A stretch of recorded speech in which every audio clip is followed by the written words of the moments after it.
Hello, Mavericks. It is so wonderful to be with you. I am so excited for today's lesson. We are actually going to be changing our topic, and we're going to be talking for the next several days about how characters change and how their personalities are dynamic and different and very similar to humans. So, with that, today we're going to look at two specific books. We're going to go to.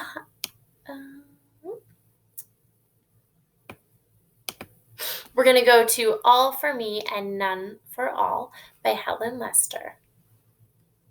So go ahead and if you look at our learning target today, I can recognize that characters have multiple dimensions. Multiple dimensions. That's a very interesting word. What do you think that means for a character to have multiple dimensions?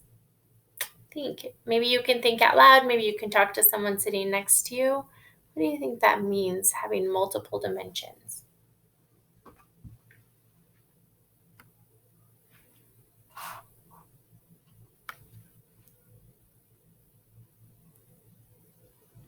If you said that you think that multiple dimensions means that there's more to characters, that they're not just this static personality, I'm always happy, or I'm always greedy, or I'm always sad. So yes, it means just kind of like humans are, right? We are different and we have multiple parts that make up all of us, multiple personality traits, multiple personality ways of thinking, ways of doing things, and all of those are like multiple dimensions that make us us.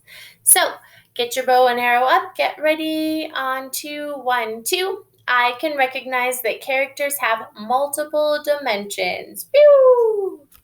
All right. So the first book, let's look here. We're going to look at these two books, Listen, Buddy. Both of them are by Helen Lester. Funny little stories. And the first one is, who is the main character in this book?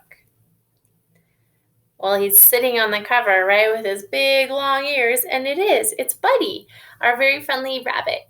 And all for me and none for all. You can kind of infer, too, right? Who is the main character in this one? It's Gruntley, right? If you said, I think the main character is Gruntley, you're correct. Gruntley the pig. So today we're going to look and explore these two characters and think about some of the mistakes that they make in their some of the mistakes that they make in their book and in their life, but also talk about how that may or may not necessarily define that character. So we're going to think about this nice bunny Buddy and his big, beautiful ears. And now, as I read the first few pages of this, I want you to be thinking about about the way that Buddy uses these ears in the story.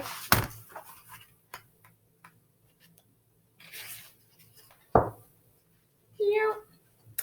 Buddy's father had a big, beautiful nose. He was a great sniffer. Buddy's mother had big, beautiful teeth.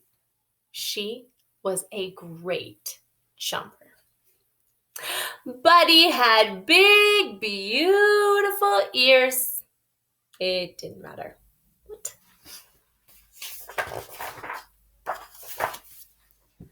When Buddy's parents sent him to the vegetable stand to get a basket of squash, he came home with a basket of wash.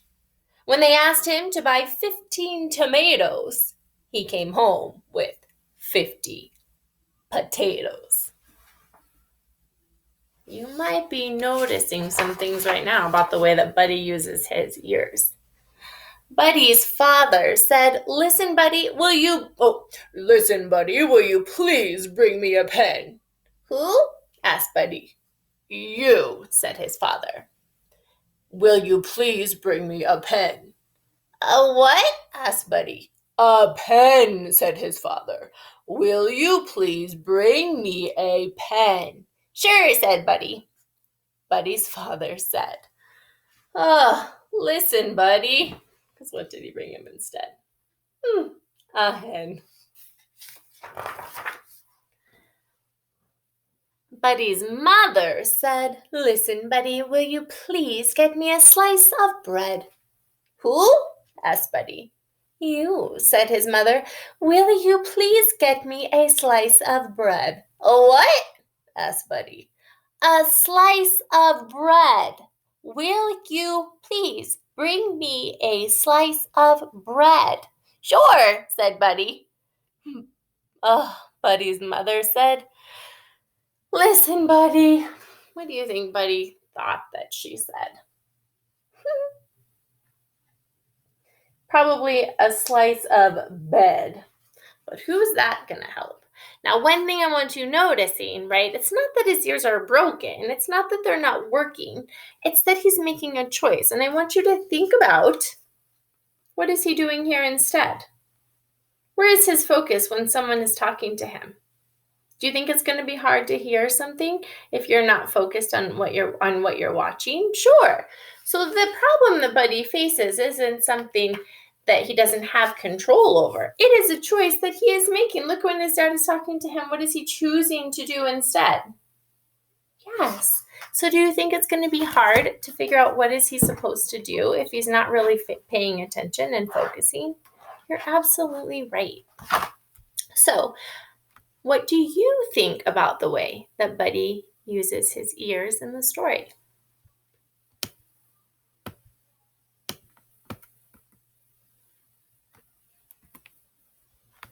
So we're going to talk about this right now because I want us to think about what are the mistakes that are made by this main character, Buddy. Right? We can tell right now, right, that Buddy doesn't listen. He has these big, beautiful bunny ears, but he just doesn't listen. But another thing that we can tell about little Buddy is that he is still a good bunny, right? He's trying. He's like, sure, I'll do that. I gotcha. He's not sitting there saying, no way, I'm not doing that, right? He's still a really good bunny, but he just needed to learn how to listen, right? And sometimes that's a lesson that all of us have to learn, and sometimes we have to relearn it, and even grown-ups are always still learning it. So we can tell that Bunny's a good bunny. He just doesn't listen. So let's look now at this question. I kind of already answered it for you, sorry. Now, does the fact that Buddy brings back 50 potatoes instead of 15 tomatoes, does that make Buddy a bad character? I want you to tell me why or why not to support your thinking. Why do you think this makes Buddy, either it makes him a bad character or it doesn't make him a bad character? And you can share your thinking out loud. I love that, right? So right now there's no one else in the class for us to hear from, right? So that means you can just share your thinking out loud. You don't have to keep it in your head. Okay. Now let's go and we're going to revisit all for me and none for all. So what is the mistake that Gruntley makes in this story? Now, I think even if we haven't read this book for a while, we can tell that even by the cover, Helen Lester is letting us know, kind of like what she did with Listen Buddy, right? That all for me and none for all. What does that mean? It means all of this is for me and none for you. So what do you think the mistake is that Gruntley's making in this story?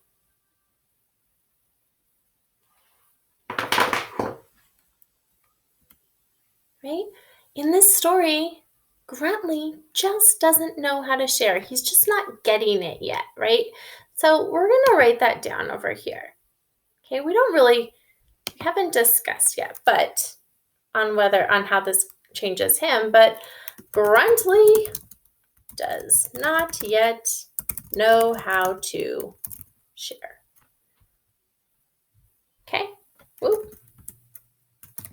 All right, so Gruntley doesn't know how to share. I'm going to just take one page in this book today, and let's just think about this one page. Now, the question I'm going to ask you is does not knowing how to share make Gruntley a bad character? right? Does it make him a bad pig because he doesn't know how to share? Here's what his friends are saying about him. What a hog, snorted Hampshire, Berkshire, and Yorkie. He bestows new meaning upon the word, said wise Woolworth, said wisely. Cluck, said, Cluck said, and nodded. She was a chicken of few words. Clearly, Gruntley's companions were fed up with his greediness. I just want you to take a look at this picture. And I want you to think about what we know. What are they saying? They're upset about something, right? And we talk about like characters, all of us humans have lots of things to learn. So does not knowing how to share or not choosing to share yet, does that make Gruntley a bad pig? Why? Or why not? Think about that. Because I know sometimes we'll have that conversation. Even in our house, we'll have to say, right? Sometimes we forget how to share, but does that make you a bad kid? No way, right? So we're always still learning. So I think that's an important thing to notice in the books that we read, right? We know that Gruntley is nice after all, but he needed to learn how to share, right? We know sharing is caring, right? That's how you show people that you care about them, by sharing with them. And that was a lesson that little Gruntley needed to learn too. Maybe you have a lesson at home that you're working on learning. Maybe mom and dad or sister and brother have brought something to your attention, right? We can all make mistakes just like the characters in our books, but it doesn't define who we are, because that just is another part of that multiple dimension of our personality. So you can revisit this page today as you're looking at doing your own reading, because I want you to think about that, because we're going to have a chance here to talk about some of our own characters. Maybe I'll just hide me. I don't think you need me anymore. To think about some of our own characters today. So I want you to think about the mistakes that Buddy and Gruntley make. And I want you to apply this to your own life. When someone makes a mistake, does that make him or her a bad person? I want you to think about that, right? Some mistakes are bigger than others, but I want you to think about when someone makes a mistake, does that make them a bad person? What evidence do you have that would support your thinking?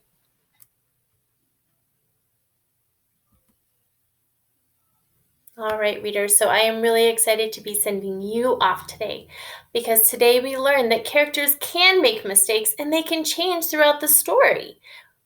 Characters can have multiple dimensions to their personalities. So today I would hope that you would find at least one fiction story to read. And as you read, I want you to notice if a character makes a mistake. Okay, if you want to, you have the choice to share the mistake that your character made. You can share it in Seesaw, you can share it in your home journal, whatever you're using. You can share it in Google Classroom, or you can explain your thinking to a grown-up or a sibling. Now, readers, I hope that this is the time to pause and you can go to your reading. After you've done that first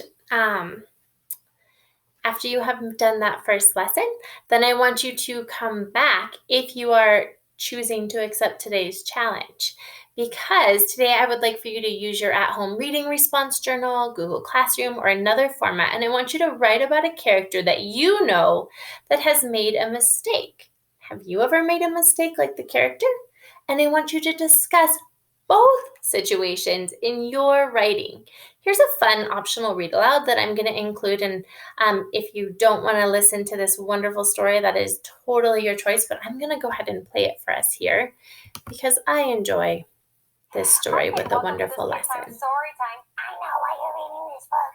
Yes, because you're a perfectionist. I'm totally a perfectionist. I'm more of a go with the flow kind of bear. You know, sometimes things go real well, and then sometimes it don't. Not for me. No way, Jose. For me, things have to be always right on. Perfect.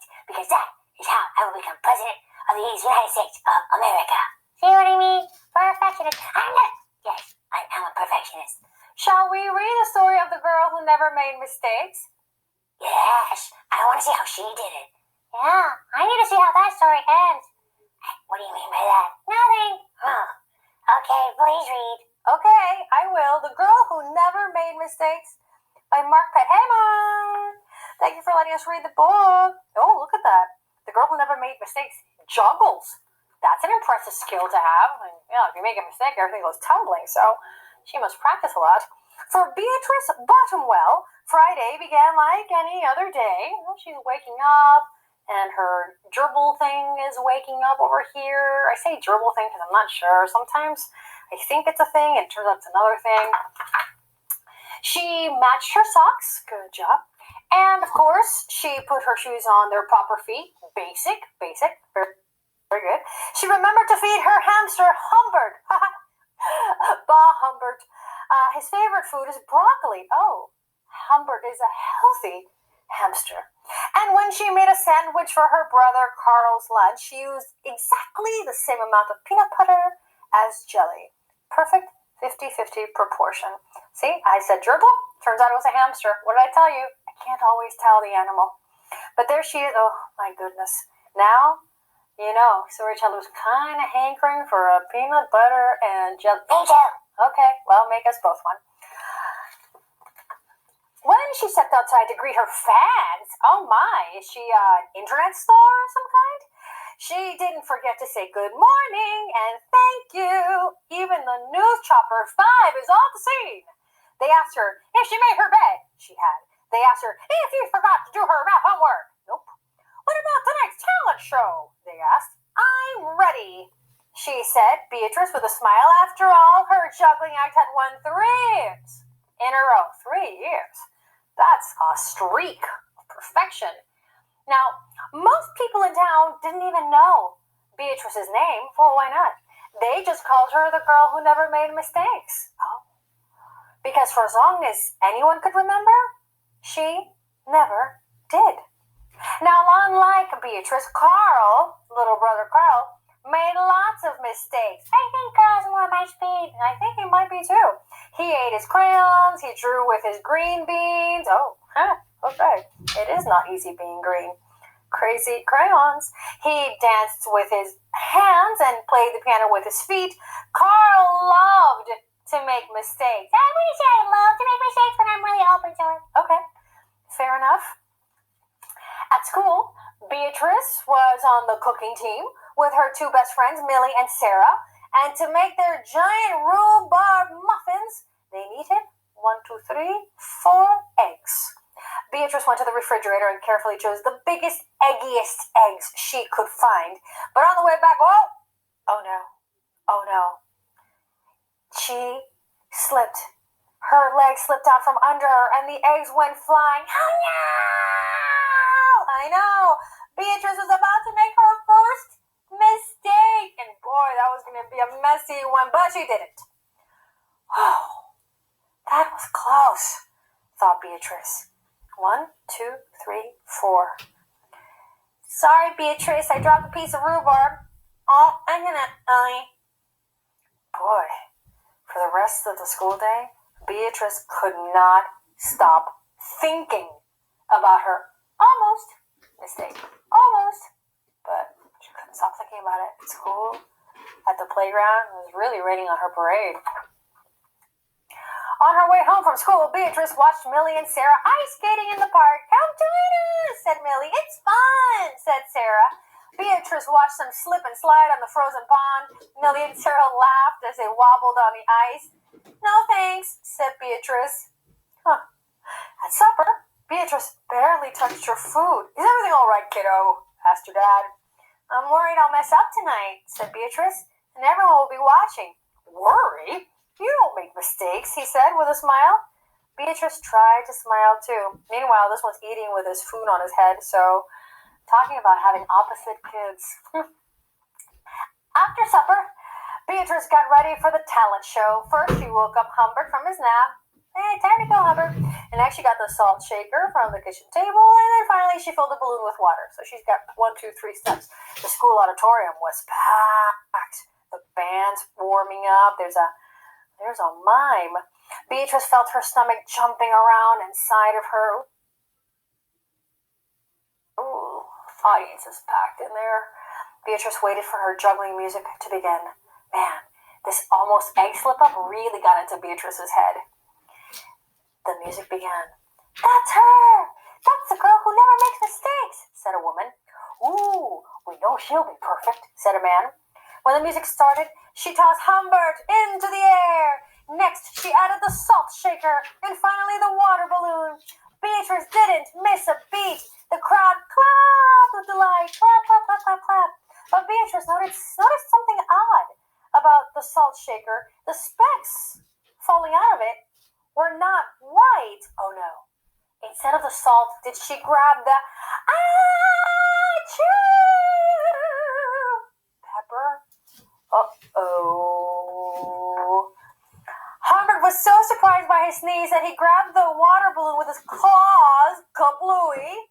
There it goes into 3 pieces at least. Humbert, pieces of water balloon, and the pepper rained down on top of Beatrice's head for the first time. And as long as anyone could remember, Beatrice made a mistake. And it was a big one. Well, you know what they say. If you're going to make a mistake, do it in style. I know. You would do it like that, Green Bear. You would. The music stopped. Beatrice did not know what to do. Cry? Run off stage? The crowd, look at them. Stunned. They couldn't believe that the famous girl who never made mistakes made a mistake. And they witnessed it. People will talk about this for years to come. Beatrice looked up at Humbert. He looked back at her. His hamster fur was soaked and speckled with bits of balloon. And suddenly Beatrice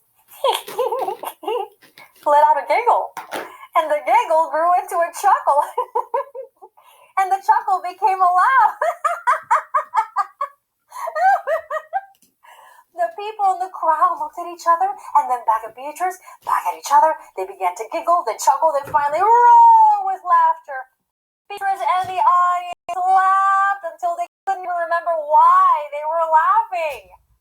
That night, Beatrice slept better than she ever had. In the morning, no fans greeted Beatrice? Oh no. But when she got dressed, Beatrice, for no reason at all, put a polka dot sock on one foot and a plaid sock on the other? Okay, that's not a mistake. That's just you making a bold fashion choice.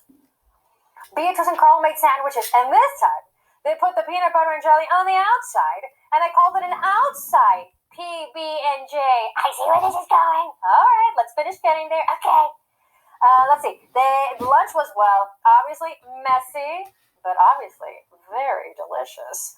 Later, Beatrice saw Millie and Sarah, hey girls, skating in the park, and they fell a lot. And they laughed a lot. Ooh, beautiful red cardinal, one of my favorite birds. Now, people no longer call her the girl who never makes mistakes. They just call her Beatrice. Oh, and there's her adorable hamster, not a gerbil. Humble. There you see, I made a mistake. I already forgot the name of the fascinating gerbil. Well, I'm going to close it up because I know you're a tiny guy and you need to stand out. I do need to stand out, but All right. Thank you for that. Wonderful. I love that book because, of course, we all know that mistakes are really great and they help us to learn lots of new things about ourselves. So until next time, readers, I hope you enjoyed reading and literacy today, and I'm excited to hear and see all of the fun and amazing books that you are reading at home through Epic, Raz Kids, and other online resources that you guys are finding, or your very own private little library, whatever books that you have at home. Talk to you soon. Bye, Mavs.